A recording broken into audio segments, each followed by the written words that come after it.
Ahora bien, a continuación voy a hablarle acerca de la ley de Ampère.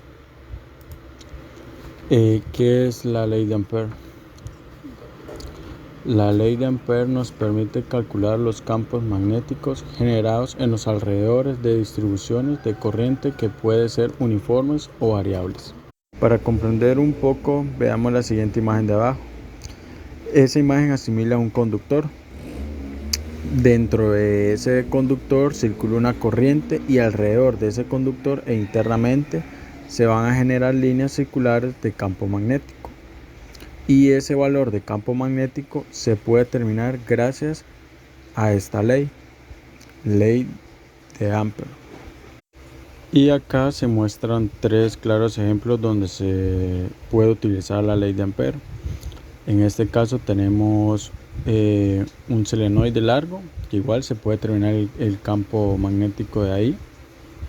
Luego tenemos un toroide y, como se mostró anteriormente, tenemos un cable largo rectilíneo donde igual se le puede determinar el campo magnético tanto interno como externamente.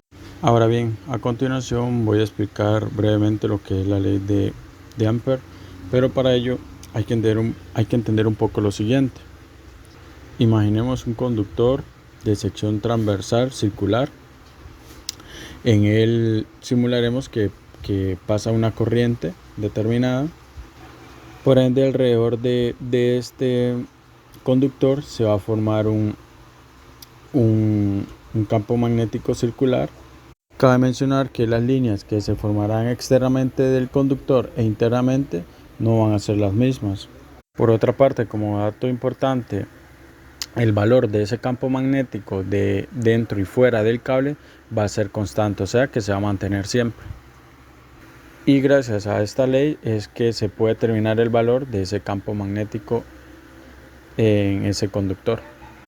Además de esto, esta ley de Ampère sirve para calcular la corriente que abraza el contorno del campo magnético, es decir, ese contorno de B, el que está interno, abraza una intensidad de corriente, ya que la corriente está distribuida en toda la sección del conductor, es decir, que la corriente que está en esta sección B va a ser diferente a la corriente total, y igual va a pasar con la de afuera, que la corriente de ahí va a ser diferente a la que está en el contorno B, y así de esta manera es como suele utilizarse esta ley de Ampère. Ahora bien, para entender un poco más la ley de Ampère, vamos a utilizar un conductor transversal circular, que en este caso indica que la corriente I va a ir a Z positivo. Y por otra parte, que también según la regla de la mano derecha, el campo magnético va a ir en sentido contrario de las manecillas del reloj. Ahora bien, ahora voy a explicar la ecuación de la ley de Ampère.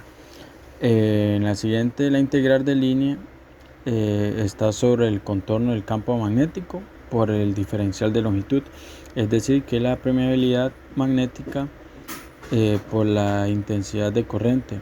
Esta sería la ley de Ampère. Además, la I sería la corriente encerrada por el contorno del campo magnético, es decir, la que abraza el conductor. Y acá vemos una formulita en DI, donde J es la densidad de corriente y su unidad es amperes sobre metro cuadrado, y S es la superficie que encierra el contorno del conductor, y ds viene siendo el vector normal a la superficie, y dl es un vector paralelo al campo magnético en cada punto del contorno y que tiene como módulo una pequeña longitud del contorno.